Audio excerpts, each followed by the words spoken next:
Hello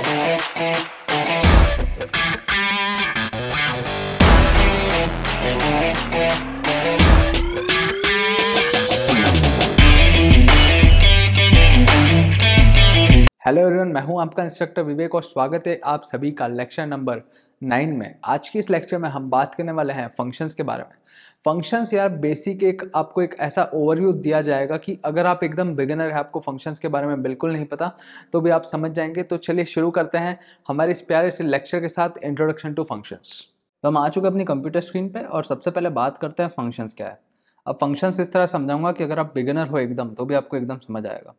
function को पहले मैं लिख देता हूँ ब्लॉक ऑफ कोड। ठीक है, मैंने क्या लिखा, एक कोड है, उसका एक ब्लॉक बना देंगे, वो फंक्शन बन जाएगा। ठीक है, अब इसका क्या मतलब हुआ, ठीक है, इसको ऐसा समझिए, एक ब्लॉक मैंने बनाया, उसमें कुछ कोड लिखा, तो ये मेरा फंक्शन बन गया। अब कोड मतलब क्या हुआ कि कुछ ना कुछ वो फंक्शनलिटी परफॉर्म करेगा, है ना। कोड मतलब क्या हुआ, कुछ ना कुछ वो फंक्शनलिटी परफॉर्म करेगा। तो जब भी मुझे उस फंक्शनलिटी को अपने कोड में लाना है, तो मैं इस ब्लॉक का यूज़ करूँगा।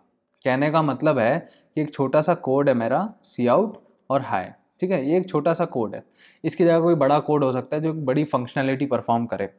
इस फंक्शनैलिटी को मुझे अपने कोड में लाना है और बार बार लाना है, एक बार ही नहीं। एक बार तो मैं डायरेक्ट लिख दूंगा, बार बार लाना है तो आप बोलोगे कि यार लूप लगा दो। ठीक है, पर लूप तो एक के बाद एक चलता रहता है, मुझे अलग अलग जगह लाना है। तो फिर उसके लिए मैं क्या करूँगा, तो फंक्शन होता है। जैसे मेरा मेन के अंदर कोड चल रहा है, कुछ और कोड लिखा, फिर मैंने ब्लॉक लगा दिया, फिर लिखा, फिर मैंने ब्लॉक लगा दिया।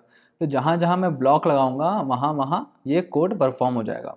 ये होता है फंक्शंस, बहुत ही बेसिक सा स्टफ है, ये होता है फंक्शंस, इसलिए बोलते हैं इसको हम ब्लॉक ऑफ कोड। ठीक है, अब हर चीज़ को लिखने का एक तरीका होता है, उस तरीके को हम बोलते हैं सिंटैक्स। तो सिंटैक्स मतलब क्या होता है, वो तरीका जिससे आप फंक्शन बनाएंगे। ठीक है, कुछ रूल्स होते हैं, क्यों, क्योंकि कंप्यूटर से बात करनी है तो अपने को स्पेसिफिक एकदम पॉइंट पे बात करनी पड़ेगी, इसलिए कुछ रूल्स होते हैं कि पहले आप रिटर्न टाइप लिखो, उसके बाद हम नाम लिखो, उसके बाद अंदर पैरामीटर्स लिखो, तो ये रूल्स होते हैं। ठीक है, तो ये सारे रूल्स अभी समझते हैं, लेकिन उससे पहले बात कर लेते हैं फंक्शंस। जो आप मेन फंक्शन लिख रहे हो वो भी एक फंक्शन है। अब फंक्शन की एक पहचान होती है, जो ये आपको पैरेंथेसिस दिख रहा है ना, ये फंक्शन की पहचान होती है। तो कभी भी ये दिखते हैं मतलब वो एक फंक्शन है। तो मेन हमारा एक फंक्शन है, मेन के बाद हम ये कर्ली ब्रेसेस लगाते हैं। ठीक है, इसको हम बोलते हैं स्कोप। ये खुलेगा यहाँ पर, बंद होगा यहाँ पर, मतलब कि इसके अंदर जो लिखोगे वो फंक्शन के अंदर लिखेंगे। ठीक है, ये बात होती है। उसके बाद मेन के आगे हम एक इंट लिखते हैं। अब वो इंट क्यों लिखते हैं, वो हमारा रिटर्न टाइप होता है। ठीक है, तो ये रूल्स होते हैं। तो चलो अब रूल्स की बात कर लेते हैं। मेन हमारा फंक्शन है, ये बात हमको समझ आ गई है। अब हम रूल्स की अगर बात करें तो ये आपका सिंटैक्स है। सबसे पहले आता है रिटर्न टाइप, जैसे हमने मेन में बोला था इंट। उसके बाद आता है फंक्शन नेम, फंक्शन नेम हमारा मेन था। उसके बाद ये और ये, ठीक है, ये दोनों की बात हो गई। बचा पैरामीटर्स, ये बचा। तो ये क्या होता है, ये कुछ पैरामीटर्स होते हैं, इसको ऐसा समझे हम इनपुट बोल देते हैं। अभी के लिए इनपुट बोल देते हैं, अभी समझाऊंगा क्या होता है। फिलहाल हम बिना इनपुट वाला फंक्शन लिख रहे हैं। क्या कर रहे हैं, फिलहाल हम बिना इनपुट वाला फंक्शन लिख रहे हैं, मेन फंक्शन। यहाँ पर कोई इनपुट नहीं है, कोई इनपुट नहीं है। ठीक है, केवल खाली मैंने लगा रखा है। उसके बाद ये ओपन हो गया, ये क्लोज हो गया। ठीक है, ओपन कर दिया, क्लोज कर दिया। बीच में क्या है, बीच में आपका फंक्शन बॉडी। अब इस बॉडी में जो आप लिखोगे वो परफॉर्म होगा। तो अभी तक तो सिर्फ मेन फंक्शन लिख रहे थे, और कोड में भी देखे तो जितना हम कोड लिख रहे थे मेन फंक्शन के अंदर लिख रहे थे। ऊपर हमारा include iostream using name space ये सब होता था, जो कुछ लिखते थे हम इसके अंदर लिखते थे। लेकिन अब हम खुद के फंक्शंस बनाएंगे। जिस तरह एक मेन फंक्शन बना हुआ है ना, अब इसके अंदर तो फंक्शन नहीं बनाएंगे, इसी तरह एक और जगह पर फंक्शन बनाएंगे ऊपर साइड। इस एरिया में हम खुद के फंक्शन बनाएंगे। ठीक है, तो अब चलते हैं हम अपने VS कोड पे और बनाते हैं खुद का फंक्शन। अब VS कोड के अंदर मैं सबसे पहले अपने इंक्लूड आयोस्ट्रीम वगैरह कर लेता हूँ। Include iostream using name space std। ठीक है, इसके बाद ये देखो मैंने एक फंक्शन बना दिया, मेन फंक्शन। मेन फंक्शन तो हमारा रहता ही है। अब सब कुछ हम इसके अंदर कर रहे थे अभी तक, लेकिन अब इसके बाहर करेंगे। ठीक है, अब इसके बाहर अपना खुद का फंक्शन बनाएंगे। अब मैं क्या करना चाहता हूँ, लेट्स अज्यूम मैं करना चाहता हूँ सी आउट, और फिर मैं लिखना चाहता हूँ hello this is from the function. ये मैंने लिखना है। ठीक है, और एंडल भी लगा देना है। ये फंक्शनैलिटी मैं चाहता हूँ, तो इस लाइन को मुझे एक फंक्शन के अंदर लिखना पड़ेगा। अब मैं लिख रहा हूँ वॉइड ग्रीट, ग्रीट, और ये मैंने एक फंक्शन बना दिया। अब यहाँ पर इसको मैं पेस्ट कर दूँगा, इस फंक्शनैलिटी को। ठीक है, तब इसका क्या मतलब हुआ, इसको एक बार समझते हैं। मैंने वॉइड क्यों लिखा और ये क्या मतलब दर्शा रहा है, इसको एक बार समझते हैं। ठीक है, तो सबसे पहले अगर मैं आपसे बात करूँ वॉइड की, तो मैंने वॉइड लिखा है। वॉइड मतलब होता है कुछ नहीं। ठीक है, सीधी भाषा, वॉइड मतलब होता है कुछ नहीं। अब अगर वो फंक्शन जो है वो बोल रहा था कि आपको रिटर्न टाइप देना पड़ेगा। ठीक है, अब जैसे मैंने बोला था कि मेन के अंदर कोई पैरेंथेसिस नहीं है तो हमने इसको खाली छोड़ दिया। लेकिन अगर हमें बताना है कि हमारा कोई रिटर्न टाइप भी नहीं है तो हम कैसे बताएंगे, वो हम बताते हैं वॉइड से, कि फिलहाल के लिए कोई रिटर्न टाइप नहीं। रिटर्न टाइप को क्या बोलेंगे हम, आउटपुट। और ये पैरेंथेसिस जो हमारे पैरामीटर्स थे इनको हम बोलते थे इनपुट। तो अभी हम कोई आउटपुट नहीं देना चाहते हैं, कोई इनपुट नहीं लेना चाहते, बेसिक फंक्शनलिटी परफॉर्म करना चाहते हैं। ठीक है, इसका मतलब ये हुआ कि हमारा जो ब्लॉक है, ये जो ब्लॉक है हमारा जिसको हम फंक्शन बोल रहे हैं, वो कोई इनपुट नहीं ले रहा, कोई आउटपुट नहीं दे रहा। जब जब इस ब्लॉक का यूज़ करेंगे सिर्फ अंदर जो है, अंदर का जो कंटेंट है वो as it is functionality perform हो जाएगी। ये सीधी सी बात है हमारी। ठीक है, तो हमने बात कर ली वॉइड के बारे में। अब ग्रीट तो सीधा सा यार आपको दिख रहा है, ग्रीट आपका नाम है फंक्शन का, ये जो है नेम है फंक्शन का। उसके बाद नेम के बाद हमने ये करा और अंदर हमको जो परफॉर्म करवाना था वो कर दिया। चलो ये बात तो हो गई फंक्शन की। अब उस फंक्शन को, उस ब्लॉक को, जैसे मैंने बोला था ना कि कोड के अंदर उस ब्लॉक को ऐसा कैसा लगा देंगे अपन, जैसे ही लगाएंगे वो परफॉर्म हो जाएगा। तो वो कैसे करेंगे, उस ब्लॉक को कैसे लगाएंगे, उसको लगाने के लिए हमें सिंपली उसका नाम लिखना होता है। सिंपली ग्रीट लिख के, और फंक्शन है इसलिए पैरेंथेसिस और सेमीकोलन। जैसे ही आप ये लिखोगे वैसे ही आपकी ये फंक्शनलिटी परफॉर्म हो जाएगी। ठीक है, इतना सिंपल था ये। तो उसको करने के लिए क्या लिखना पड़ेगा मुझे, यहाँ जा करके मुझे सिंपली ग्रीट लिखना है ना। ये देखो ऐसे करके मैंने ग्रीट लिखा, इसको सेव करा। अब इसको मैं रन करता हूँ तो आप देखो यहाँ पर hello this is from the function. ठीक है, ये पहले मैंने फंक्शन बना रखा था एक, उसका आउटपुट है, और ये अभी जो मैंने करा है ये उसका आउटपुट है। Hello this is from the function. I hope आपको आउटपुट दिख रहा होगा। तो ये हो गया हमारा ग्रीट फंक्शन। ठीक है, अब थोड़ी बहुत और बातें कर लेते कि ये मैंने क्या करा, इसको क्या बोलते हैं। इसको यहाँ पर अगर मैं बताऊँ तो इसको कॉलिंग बोलते हैं। इसको हम बोलते हैं, ये जो ऊपर मैंने करा है इसको हम बोलते हैं डिक्लेरेशन। तो फ्लो क्या होता है, जो अपना प्रोग्राम का फ्लो चलता है वो क्या होता है, सबसे पहले तो मेन पे ही जाएगा। वो हमारा कॉन्सेप्ट हमेशा सेम रहेगा कि शुरुआत हमारी मेन से होती है, मेन फंक्शन से शुरुआत होगी, अंदर जाएगा, अंदर जाती है उसको पहली लाइन मिलती है ग्रीट। जैसे ही उसको समझ आया कि यार ग्रीट नाम का मुझे एक फंक्शन कॉल मिला है, इसको हम कॉलिंग बोलते हैं, उसने मेन के अंदर उसको समझ आया कि ठीक है यहाँ पे कोई डब्बा रखा हुआ है तो हमें, मुझे उस डब्बे को परफॉर्म करना है। तो वो ऊपर जाएगा और देखेगा कि क्या कोई ग्रीट नाम का डिक्लेरेशन हुआ है तो उस ग्रीट के अंदर जो कुछ है वो यहाँ परफॉर्म हो जाएगा।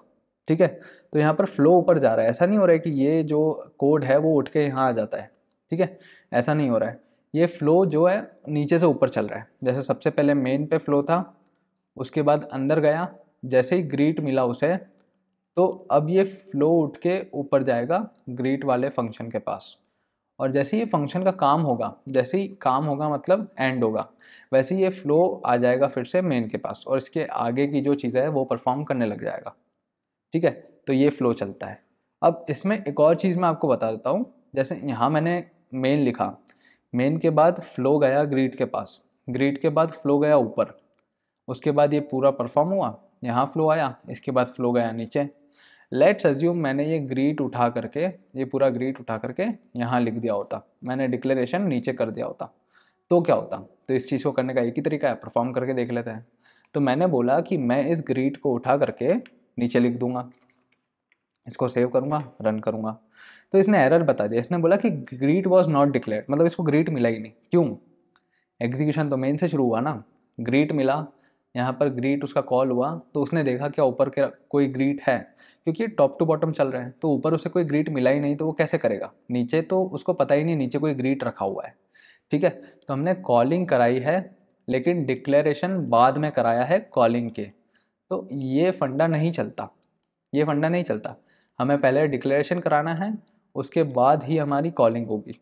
अगर ये चीज़ आप करना चाहते हो तो आप कर सकते हो प्रोटोटाइप की मदद से। ठीक है, तो उस चीज़ को आप समझ लेते हैं कि प्रोटोटाइप क्या होता है।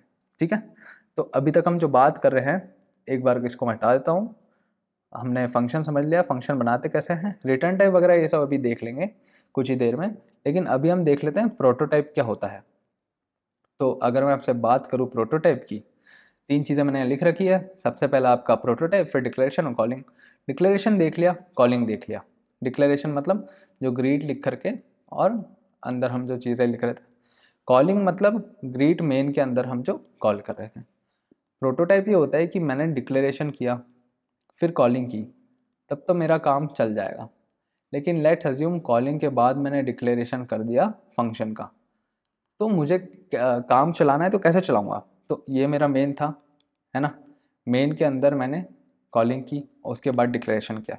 तो मेन को पता होना चाहिए कि मेरा जो फंक्शन है वो पहले से बना हुआ है, इसलिए यहाँ पर हम एक प्रोटोटाइप डाल देंगे। प्रोटोटाइप क्या होता है कि फंक्शन का हम बॉडी नहीं लिखेंगे, बॉडी फंक्शन की बॉडी नहीं लिखेंगे, जो हमारा अंदर का बॉडी है वो नहीं लिखेंगे, सिर्फ उसका जो रिटर्न टाइप है, नेम है और आर्ग्यूमेंट है वो लिख देंगे। तो मैं यहाँ लिख दूंगा वॉइड ग्रीट। तो अब मैंने बता दिया यार मेन को कि मैंने इस नाम का कोई फंक्शन बना रखा है। तो जब भी आपको कॉलिंग मिले, इस नाम का फंक्शन मैंने बना रखा है, अब वो आप पूरे प्रोग्राम में ढूंढ लो कहाँ बना हुआ है, वो देखेगा नीचे डिक्लेरेशन हो रखा है, वो उसको ला करके और चला देगा। ठीक है, तो इस चीज़ को अगर समझें तो मैंने डिक्लेरेशन नीचे कर रखा है, लेकिन मुझे मेन को पहले बताना पड़ेगा कि मैंने इस टाइप का एक फंक्शन बना रखा है। तो जब भी आपको कॉलिंग मिलती है तो आप बेशक करिए, ठीक है, कोई दिक्कत नहीं है। तो ये मैंने कर दिया, इसको हम बोल देंगे प्रोटोटाइप। इसको मैं सेव करता हूँ और अब देखिए मेरा फंक्शन चलेगा। Hello this is from the function, ये मेरा फंक्शन चल रहा है। ठीक है, तो यहाँ पर मेरा फंक्शन चल रहा है। ये हो गया प्रोटोटाइप, ये हो गई कॉलिंग और ये हो गया डिक्लेरेशन। अब ये जो अंदर की जो बॉडी है इसको हम बोलते हैं बॉडी। ठीक है, इसको हम बोलते हैं फंक्शन की बॉडी। ठीक है, अब हम बात कर लेते हैं फंक्शन में और क्या क्या चीज़ें होती है। ये तो बहुत ही बेसिक सा फंक्शन था कि ना तो आपने कोई इनपुट दिया ना आपने कोई आउटपुट दिया, लेकिन बहुत सारी चीज़ें होती फंक्शन में। सिर्फ एक ब्लॉक नहीं है, इसको आप इनपुट भी दे सकते हो, इसको आप आउटपुट भी दे सकते हो। अब इनपुट आउटपुट कैसे चलता है, आउटपुट की बाद में बात करेंगे, वो रिटर्न टाइप होता है। पहले हम बात कर लेते हैं इनपुट की। तो इनपुट बेसिकली क्या होता है, जैसे मैंने ग्रीट लिखा, ठीक है, तो इसके अंदर मैं कोई इनपुट दे सकता हूँ, नंबर ऑफ इनपुट्स दे सकता हूँ, और वो जो इनपुट उसको मिलेगा उसका वो कहीं भी यूज़ कर सकता है। जैसे इनपुट में मान लीजिए मैंने एक नंबर दिया n=5, तो अंदर जा कर के वो सी आउट करवा सकता है n को। ठीक है, वो सी आउट करवा सकता है अंदर जा कर के n को। तो ये काम होता है इनपुट का, n सी आउट करा देगा तो 5 हो जाएगा। तो इनपुट जैसे मान लीजिए ग्रीट, ग्रीट मतलब क्या होता है कि यार हम हेलो बोल रहे हैं, हाय बोल रहे हैं, ये चीज़ें होती है। अब मुझे ग्रीट करना है लेकिन मुझे अंदर एक नाम देना है। ठीक है, कि अगर मैं लिखता हूँ ग्रीट और नेम बना रखा है मैंने, तो उस नाम को स्पेसिफिकली वो ग्रीट करे। ठीक है, यहाँ भी एक मैं डेटा टाइप बनाऊंगा स्ट्रिंग नाम का। ठीक है, स्ट्रिंग डेटा टाइप बनाऊंगा मैं स्ट्रिंग। स्ट्रिंग अभी हमने पढ़ी नहीं है, लेकिन स्ट्रिंग क्या होता है, जो हमारा एक सेंटेंस होता है, इसको ऐसा समझिए, सेंटेंस होता है, कोई वर्ड होता है, उसको हम स्ट्रिंग बोलते हैं। बहुत ही बेसिक सी बात है, स्ट्रिंग आने वाले लेक्चर्स में पढ़ेंगे, पर फिलहाल देख लेते हैं स्ट्रिंग से मैं कैसे इसको इनपुट देने वाला हूँ। ठीक है, एक बार को स्ट्रिंग रहने देते हैं, है ना, इसको अभी रहने देते हैं। एक बार एक नॉर्मल फंक्शन बना लेते हैं, इंट वॉइड, और फंक्शन को मैं fun कर देता हूँ, और ये इंट n ले रहा है और ये सी आउट कर रहा है n को, फिर हैंडल। बहुत ही बेसिक सा फंक्शन है। ये ग्रीट वगैरह मैं हटा देता हूँ और यहाँ पर मैं कॉल कर दूंगा fun ऑफ 10।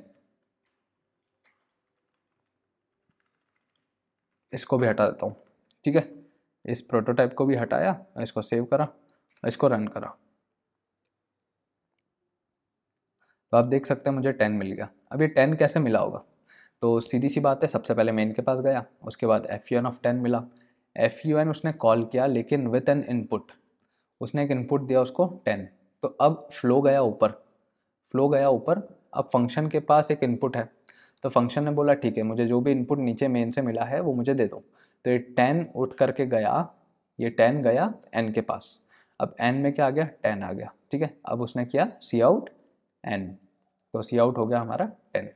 ये बेसिक फंडा था। ठीक है, तो फंक्शन ऑफ 10 मैंने जब कॉल किया, तो वो फ्लो जब मेन के पास गया तो वो एक पैरामीटर लेके गया, 10 एज अ पैरामीटर लेके गया उस फंक्शन के पास, सॉरी, ठीक है, उस फंक्शन के पास ऊपर एज अ पैरामीटर 10 लेके गया। n जो है वो उस पैरामीटर को रिसीव कर रहा था, n हमारा पैरामीटर को रिसीव कर रहा था। तो जैसे ये मेरा जो ब्लॉक ऑफ कोड था, उसको एक इनपुट दिया गया 10, और उस इनपुट को उसने अंदर जा करके परफॉर्म किया। अब वो जो करना चाहे बॉडी में कर सकता है उस इनपुट के साथ। ठीक है, आउटपुट अभी भी कुछ नहीं है, है ना, हमारा वॉइड है इसलिए आउटपुट अभी भी कुछ नहीं है। अब लेट्स अज्यूम कि मैं आउटपुट भी लेना चाहता हूँ, तो मैं क्या बोलूँगा, एक मेरा एक ब्लॉक ऑफ कोड है, ठीक है। अभी एक बार ब्लॉक बड़ा बना लेते हैं, थोड़ा ब्लॉक बड़ा बनाते हैं, ये बड़ा ब्लॉक है, ब्लॉक ऑफ कोड है मेरा, उसको एक इनपुट दे रहा हूँ मैं n, मतलब एक इनपुट दे रहा हूँ। यहाँ पर हम खुद का एक वेरिएबल भी बना सकते हैं, एक बार वो फटाफट से करके दिखा देता हूँ आपको। जैसे मान लीजिए 10 नहीं देना मुझे एक वेरिएबल देना है, तो मैं int x is equals to 55 एक वेरिएबल बनाता हूँ।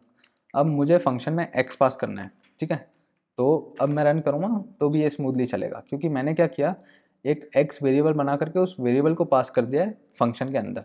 तो यहाँ पर क्या हुआ, ये मेन का है x मेन का है और n इस फंक्शन का है। ये बात बहुत ज़रूरी है समझना, इसको हम बोलते हैं स्कोप, ठीक है। तो मेन जो है वो x के अंदर है, अब x इसमें पास किया है तो x जाएगा इधर, ठीक है। यहाँ जाने के बाद वो x जो है वो n जो है स्टोर कर लेगा, n is equals to x हो जाएगा। मतलब अब n हमारा जो है फंक्शन का एक वो है जिसके अंदर x की जो भी वैल्यू आप दे रहे हैं, अभी 55 हो जाएगा। ये एक फंक्शन का मेंबर है, ऐसा समझिए। उसको मेन में कोई नहीं जानता और फंक्शन में x को कोई नहीं जानता, ये सिर्फ इधर से उधर हम भेज रहे हैं, x को भेज रहे हैं फंक्शन के पास। उसने सी आउट करा n को, मतलब सी आउट करेगा वो 55 को, ठीक है। तो आप कोई भी एक वेरिएबल बना सकते हैं, उसको पास कर सकते हैं। जब हम उसको पास करेंगे तो वो फंक्शन के पास जाएगा, x जाएगा 55 लेकर के, यहाँ पर x जा रहा है 55 लेकर के।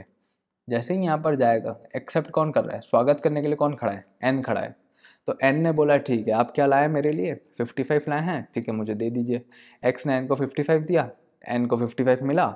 उसके बाद अंदर की जो भी फंक्शनलिटी है वो सी आउट करना चाहे, वो कुछ और लूप चलाना चाहे n टाइम्स, वो उसकी मर्ज़ी है, वो जो आप फंक्शन में लिखेंगे वो कर देगा, ठीक है। बहुत ही सिंपल था। अब बात करेंगे हम आउटपुट के बारे में। तो अब क्या होता है, एक बड़ा मैं ब्लॉक बना देता हूँ, इस ब्लॉक को मैंने एक इनपुट दिया, इस ब्लॉक का नाम मैं लिख देता हूँ स्क्वायर, ठीक है।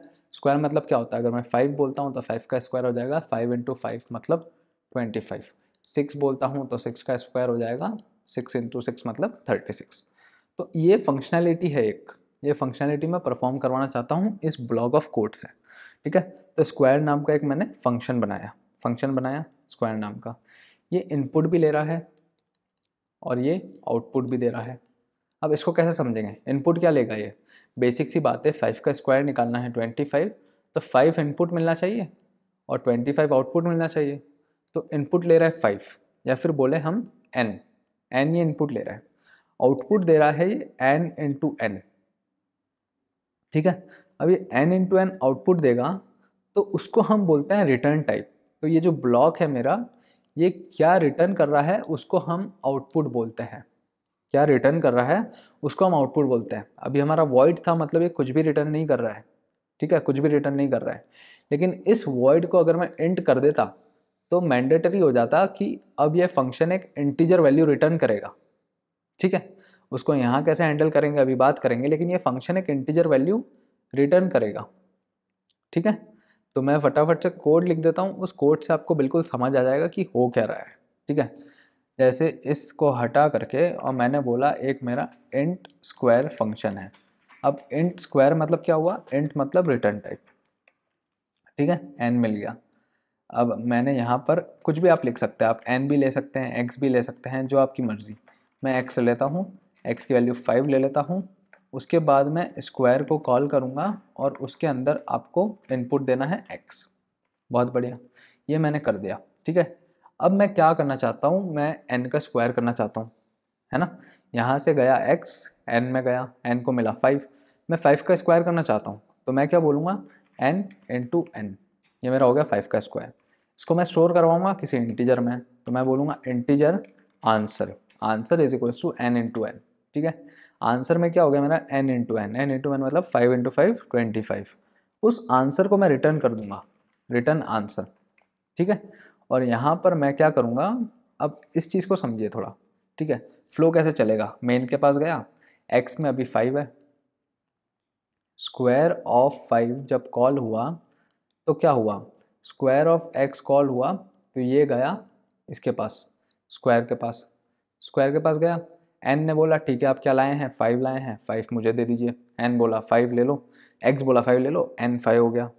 उसके बाद आंसर नाम का एक वेरिएबल बना जिसने बोला मुझे 5 × 5 दो, तो उसने बोला 5 × 5 25, तब आंसर में 25 हो गया।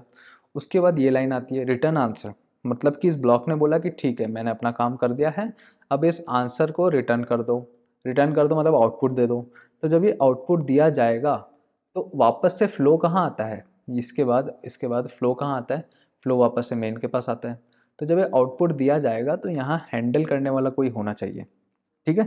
तो ये हमारा बॉक्स है, ऐसा समझो ये बॉक्स है, एक्स हमारा इनपुट है और ये अब एक आउटपुट देगा, ये अब एक आउटपुट देगा, उसको हैंडल करने के लिए कोई होना चाहिए, ठीक है। तो ये चीज़ आपको समझ आनी चाहिए। एक बार फिर से मैं समझा देता हूँ। हमारा बॉक्स क्या है उस पर ध्यान दीजिए। बॉक्स है हमारा स्क्वायर, ये हमारा इनपुट, ये है हमारा इनपुट, ठीक है। इसने अपना काम करा, सब कुछ करा, अंदर की फंक्शनैलिटी परफॉर्म करी। जैसे ही उसको रिटर्न कीवर्ड से आंसर मिला, ये कीवर्ड है रिटर्न, उसने बोला कि यार ये बॉक्स आंसर बाहर फेंकेगा, तो ये बॉक्स इस तरह से आंसर को बाहर फेंकेगा। उसको कोई ना कोई कैच करने वाला होना चाहिए। तो हम यहाँ पर एक इंटीजर कुछ भी बना सकते हैं, ए बना सकते हैं, ठीक है, ऐसा कर सकते हैं। या फिर हम डायरेक्ट सी आउट कर सकते हैं स्क्वायर ऑफ ए। अब इसमें और इसमें क्या डिफरेंस है, यहाँ पर क्या हो रहा है, आंसर फेंक रहे हैं तो वो ए में स्टोर हो जाएगा, फिर आप सी आउट करेंगे ए को, तो आप डायरेक्टली ऐसा भी लिख सकते हैं, ये भी एक आंसर फेंकेगा तो वो आंसर डायरेक्ट सी आउट हो जाएगा, ठीक है। तो इसलिए हमें उस आंसर को कैच करना है, ये सिंपल सा फंडा है। तो उसको कैच करने के लिए यहाँ मैं लिख देता हूँ int a is equals to square of x, ठीक है, ये हो गया। उसके बाद मैं सी आउट कर दूंगा आंसर इज, और फिर मैं लिख दूंगा ए। इसको सेव करके रन करता हूँ तो 5 का स्क्वायर कितना होता है 25, तो आंसर इज 25, ये हो गया। डायरेक्टली भी कर सकते थे, ए की जगह पर ये लिख देंगे हम स्क्वायर ऑफ एक्स, ठीक है। So answer is square of x, answer is square of x. और इस वाली लाइन को मैं हटा दूंगा। इसको सेव करके अगर रन करूँगा तो बिल्कुल आपको सेम आउटपुट मिलेगा, आंसर इज 25। तो ये होता है हमारा पैरामीटर और रिटर्न टाइप। रिटर्न टाइप दूसरे भी हो सकते हैं, एन की जगह मान लीजिए मैं एक ए भी ले लेता, ए ले लेता तो क्या होता, इस ए को भी अगर मैं कुछ करना चाहता हूँ, मान लीजिए यहाँ पर मैं लिख देता अंदर ए वैल्यू इज, और फिर मैं लिख देता ए हैंडल, ठीक है। तो अब ये फंक्शन कॉल होगा, रिटर्न अभी भी एक ही चीज़ करेगा, ठीक है। इनपुट बहुत सारे हो सकते हैं, आउटपुट एक ही होगा, ये बात आपको समझनी पड़ेगी, है ना। तो अब ये दो चीज़ें ले रहा है इनपुट में, ये खुद इसने बोल दिया कि यहाँ पर हमें टू फ्यू आर्ग्यूमेंट्स, मतलब बहुत कम आर्ग्यूमेंट आपने दिए हैं, एक और आर्ग्यूमेंट दीजिए। तो एक और आर्ग्यूमेंट मान लीजिए मैं 14 दे देता हूँ, डायरेक्ट देता हूँ बिना कोई वेरिएबल बनाए, और इसको अगर मैं रन करता हूँ तो आप देख सकते हैं फंक्शनलिटी परफॉर्म होगी, सी आउट होगा, आंसर इज। अब पहले क्या लिखा, आंसर इज, पहले आंसर इज क्यों लिखाया, क्योंकि हमने सी आउट कर रखा है। उसके बाद इसने जो रिटर्न किया, ठीक है, इसने जो रिटर्न किया वो बाद में आएगा, पहले ये ए वैल्यू इज ये प्रिंट करेगा क्योंकि रिटर्न बाद में लिखा हुआ है, ठीक है। तो ये कॉल हुआ, पहले आंसर इज लिखा, फिर ये कॉल हुआ, इसके कॉल होते ही अंदर की फंक्शनलिटी परफॉर्म हुई, ठीक है। तो answer is a value is 14 ऐसा आया। उसके बाद इसने रिटर्न किया तो ठीक है, वो इधर इसने सी आउट ने कैच किया, ठीक है। तो आई होप आपको ये समझ आ गया होगा। तो हमने बात कर ली है प्रोटोटाइप के बारे में, डिक्लेरेशन के बारे में और कॉलिंग के बारे में, ठीक है। अब हमारे कुछ टाइप्स ऑफ फंक्शंस होते हैं। टाइप ऑफ फंक्शन क्या होता है, एक आपका होता है बिल्ट इन फंक्शन, एक आपका होता है यूज़र डिफाइंड फंक्शन, ये दो टाइप के होते हैं। अब ये दो टाइप क्या है, इसको समझने के लिए बहुत ही आसान सा आपको बताता हूँ। बिल्ट इन मतलब क्या होता है, जो C++ के पास पहले से है। यूज़र डिफाइंड मतलब जैसे मैंने ग्रीट नाम का फंक्शन बना दिया, स्क्वायर नाम का फंक्शन बना दिया, मेरे खुद के नाम का मैंने एक फ़ंक्शन बना दिया, ये मेरी मर्ज़ी है, कोई भी मैं फ़ंक्शन बना सकता हूँ। यूज़र डिफाइंड मतलब यूज़र डिफाइन करेगा क्या फ़ंक्शन है। बिल्ट इन मतलब पहले से उसमें रखे हुए हैं, ठीक है। तो इसके लिए जैसे मान लीजिए इंक्लूड करवाते हैं हम सी मैथ करके, पहले मैथ डॉट सी होता था, अभी सी मैथ हो गया, ठीक है। सी मैथ को इंक्लूड करवाते हैं, उसमें कुछ फंक्शंस होते हैं, जैसे मिन फंक्शन होता है, मैक्स फंक्शन होता है, स्क्वायर रूट फंक्शन होता है, ये सारे फंक्शंस होते हैं, ये बिल्ट इन फंक्शंस होते हैं। और यूज़र डिफाइंड फंक्शंस हम जो खुद बनाते हैं, ठीक है। तो इसको एक बार मैं बता देता हूँ आपको। पहले मैं इंक्लूड करवा लेता हूँ सी मैथ को, ठीक है। सी मैथ मेरी एक लाइब्रेरी है, उसको इंक्लूड करवा लिया। अब मैं बिल्ट इन फंक्शन का यूज़ करूँगा, ठीक है, अभी इन दोनों को कमेंट कर देता हूँ।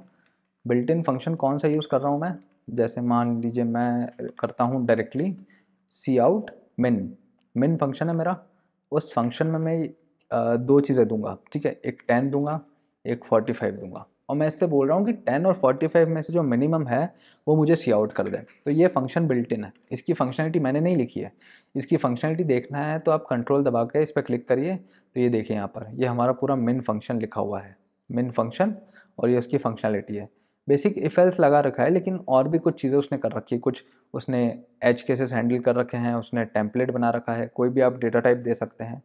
तो ये सारी चीज़ें होती है मिन फंक्शन। उसी तरह से एक मैक्स फंक्शन है, इसको अगर मैं यहाँ पर लिख देता हूँ, इसके बाद सी आउट कर देता हूँ और एंडल लगा करके मैं बोलता हूँ मैक्सिमम दे दो मुझे दो चीज़ों का, 46 एंड 78 में से मैक्सिमम कौन है वो मुझे दे दो। तो अगर आप देखें मैक्स को, तो मैक्स की भी एक फंक्शनलिटी है, ठीक है, सेम चीज़ है।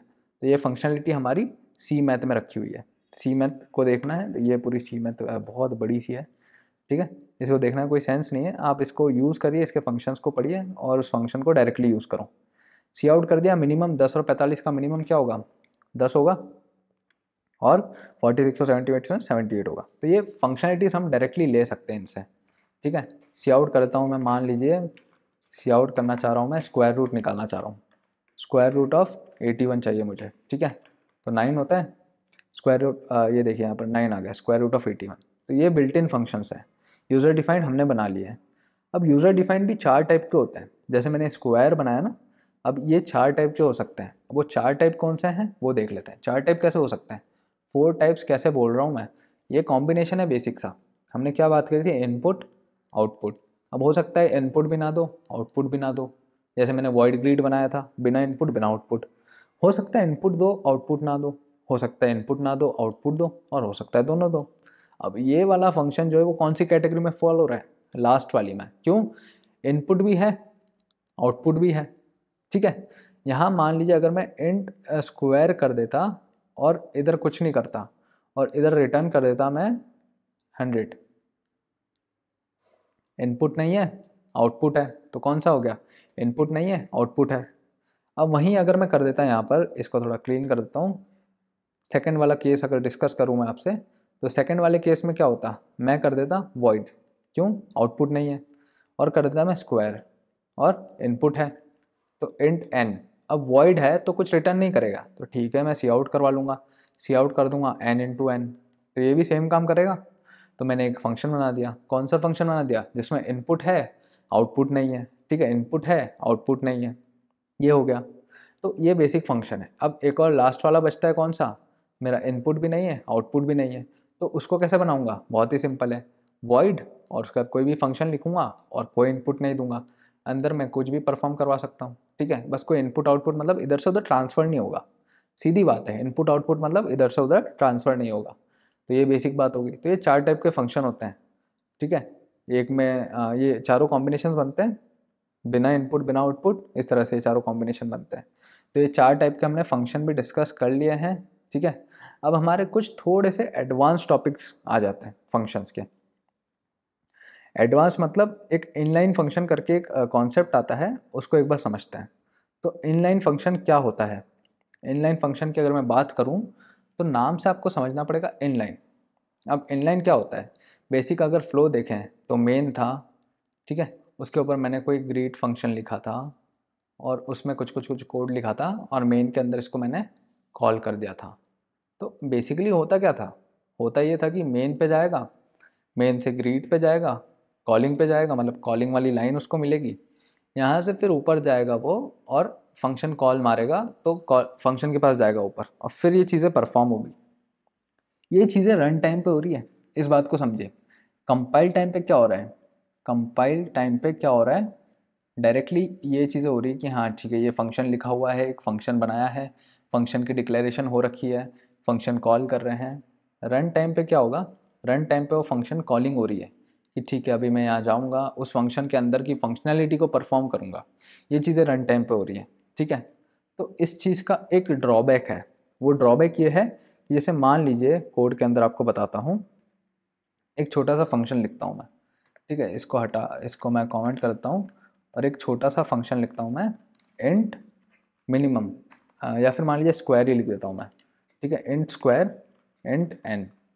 तो एक इंट एन ले रहा है और रिटर्न एन इंटू एन। मैंने एक नया वेरिएबल नहीं बनाया, डायरेक्टली इसको रिटर्न कर दिया, ठीक है। ये चीज़ आप डायरेक्ट भी कर सकते हैं। तो int square return n into n, इससे क्या हुआ, यहाँ पर क्या एक वेरिएबल बना रहे थे फिर उसको रिटर्न करते थे, यहाँ मैंने डायरेक्ट कर दिया। तो ये एक लाइन का फंक्शन है, एक लाइन का फंक्शन है। अब मान लीजिए इस फंक्शन को मैं 100 बार यहाँ यूज़ कर लेता, सी आउट, और मैं कर देता स्क्वायर ऑफ मुझे बताओ 5, ठीक है, एंडल, और इस लाइन को मैं कॉपी पेस्ट कर देता बहुत बार, और फिर इसको अगर मैं रन करता तो क्या होता, आ जाता आंसर, तो आ जाता, क्या आता 25 बहुत बार। लेकिन अब यहाँ क्या हुआ होगा उसको समझो। सबसे पहले क्या हुआ, मेन के पास गया, फिर स्क्वायर के पास गया, स्क्वायर ऑफ 5, अब ये 5 लेके गया यहाँ पर, ठीक है, फिर इसने रिटर्न किया 25, फिर 25 लेकर के आया यहाँ पर, 25 प्रिंट हो गया, ठीक है, एंडल मिला, नेक्स्ट लाइन पे आ गया, फिर से स्क्वायर ऑफ 5, फिर गया फिर आया, तो ऐसे फिर गया फिर आया फिर गया फिर आया फिर गया फिर आया, ये 100 बार होगा, वो मैं नहीं चाहता। इसलिए एक कॉन्सेप्ट आया है इनलाइन फंक्शंस का, ठीक है। अब थोड़ा कॉन्सेप्ट आया है लेकिन उसमें कुछ लिमिटेशंस है, जैसे एक लाइन का कोड है, एक लाइन का कोड है, ठीक है, तो कितना अच्छा होता कि यार कंपाइल टाइम पर ही मेरा फंक्शन वहाँ पर आ जाता। क्या कहना चाहता हूँ मैं, कंपाइल टाइम मतलब जब फंक्शन अपना प्रोग्राम कंपाइल होगा तो स्क्वायर ऑफ 5 जहाँ जहाँ लिखा हुआ है, या फिर स्क्वायर ऑफ कोई भी नंबर जहाँ जहाँ लिखा हुआ है, वो रिप्लेस हो जाए इससे जो ये रिटर्न कर रहा है।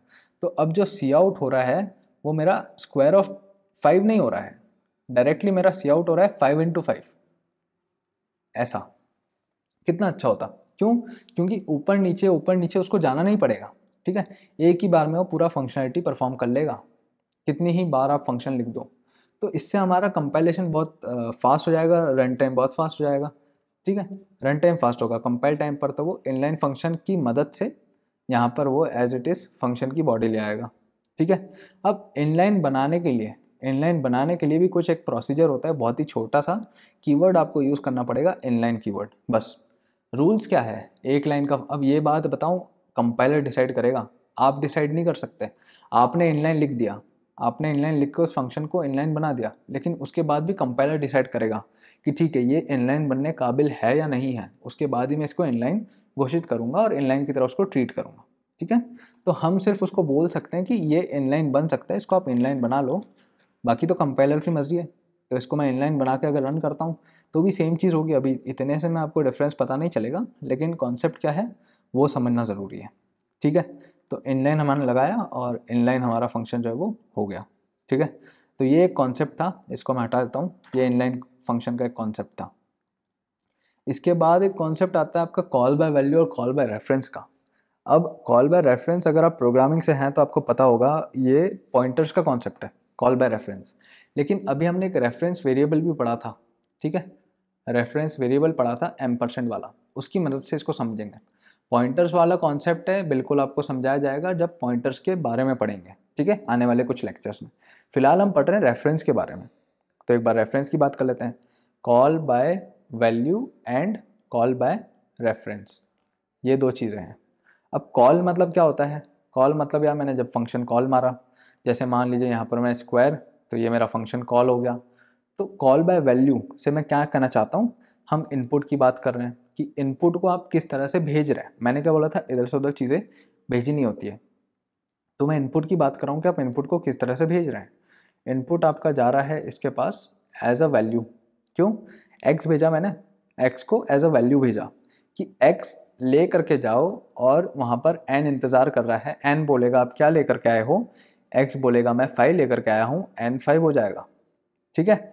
फिर एक्स का काम ख़त्म, एक्स यहीं तक था, एक्स का काम ख़त्म। अब यहाँ पर जो काम है एन का होगा। अब एन में आप कुछ भी करोगे एक्स पे कोई फ़र्क नहीं पड़ेगा, ठीक है।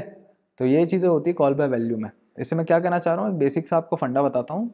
एक फंक्शन में लिखता हूँ इंट वॉइड, ठीक है, वॉइड fun करके फंक्शन बना लेते हैं जो कि इंट n ले रहा है, n is equals to n plus 10 में लिख देता हूँ। बहुत ही बेसिक सा फंक्शन है, बिल्कुल कोई दिक्कत नहीं होनी चाहिए समझने में।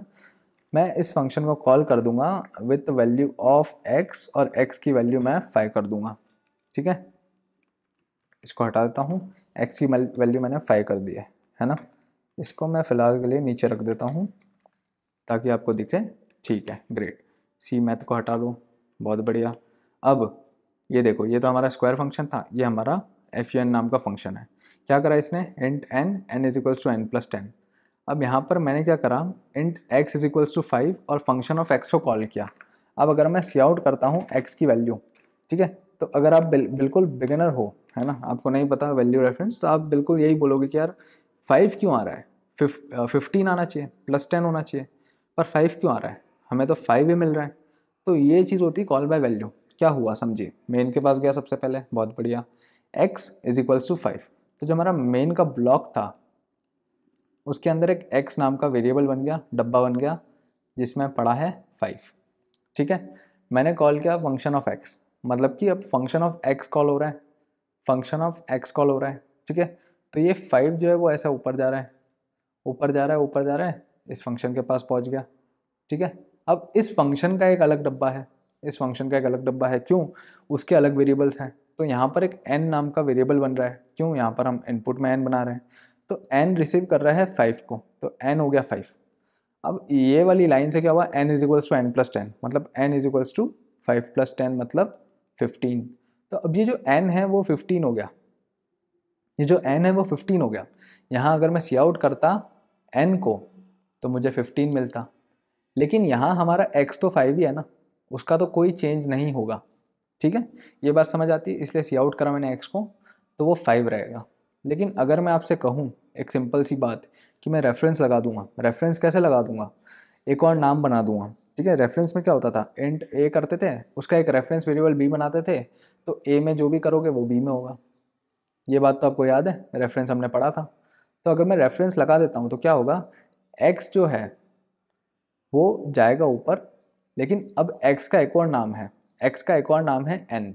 x और n दोनों ही अभी 5 है, x ऊपर जा रहा है, मैंने इसको रेफरेंस बना दिया n को, तब x ऊपर जा रहा है तो n जो है वो 5 हो जाएगा, लेकिन n एक नई कॉपी नहीं बनेगी फंक्शन के अंदर, n एक नई कॉपी नहीं बनेगी, n इसको दर्शाएगा कि ठीक है x का ही एक और नाम n है, हम दोनों पॉइंट करते हैं 5 को, तो मुझे 5 मिल गया। ठीक है, अब n is equals to n plus 10 करूँगा, मतलब 5 प्लस 10 15 करूँगा, तो इसकी वैल्यू 15 हो जाएगी, और जैसे ही n की वैल्यू 15 होगी x की ऑटोमेटिकली 15 हो जाएगी, क्योंकि दोनों एक ही जगह पॉइंट कर रहे हैं। ठीक है, एक और बात आपको समझाता हूँ, यहाँ पर अगर मैं लिख देता इंट n जो लिखा है मैंने, उसको अगर मैं रिप्लेस कर देता इंट m%n, तो मैं कह रहा हूँ कि एक रेफरेंस वेरिएबल बन गया n, किसका बन गया, यहाँ पर जो भी आप दोगे उसका। तो अभी हम क्या दे रहे हैं, x दे रहे हैं, तो x और n दोनों एक ही चीज़ को पॉइंट करेंगे, किसको करेंगे, 5 को करेंगे। बहुत बढ़िया, ये ऊपर जाएगा इसके पास, तो अभी n 5 को पॉइंट कर रहा है, x 5 को पॉइंट कर रहा है, n में चेंज हुआ, n हो गया 15, तो इसी 5 को वो 15 कर देगा। अब x भी तो इसी को पॉइंट कर रहा था, तो x की वैल्यू भी अब सी आउट करोगे तो 15 हो जाएगा। इस चीज़ को एक बार परफॉर्म करके देख लेते हैं। ठीक है, बहुत ही सिंपल स्टफ है, बस यहाँ पर आपको n% लगाना है। इसको सेव करेंगे और इसको अगर मैं रन करता हूँ तो आप देख सकते हैं यहाँ पर 15, बहुत बढ़िया। जो हम यहाँ पर करेंगे अब n के साथ वही यहाँ पर होगा। ठीक है, तो ये बेसिक सा स्टफ था। अभी हमने ये call by value, call by reference की बात कर ली, लेकिन कॉल बाय रेफरेंस में एक और पॉइंट आता है पॉइंटर्स का, वो आने वाले कुछ 2-3 लेक्चर्स में आपको पॉइंटर्स से रूबरू करवा दिया जाएगा, तो उसमें मिलते हैं हम आपसे पॉइंटर्स के साथ, उसमें हम इस पर बात करेंगे। बाकी अभी तक इस लेक्चर में कोई भी आपको डाउट हो आप कमेंट सेक्शन में हमसे पूछिए। फंक्शंस के बारे में इतना ही था, अभी बेसिकली आपको इतना ही जानने की ज़रूरत है। धीरे धीरे हम जैसे जैसे कॉन्सेप्ट्स पढ़ेंगे फंक्शंस को और डीप डाइव करते जाएंगे। ठीक है, तो आज के इस लेक्चर के लिए इतना ही, मिलते हैं आपसे अगले लेक्चर में, तब तक के लिए have a good day, bye bye, take care.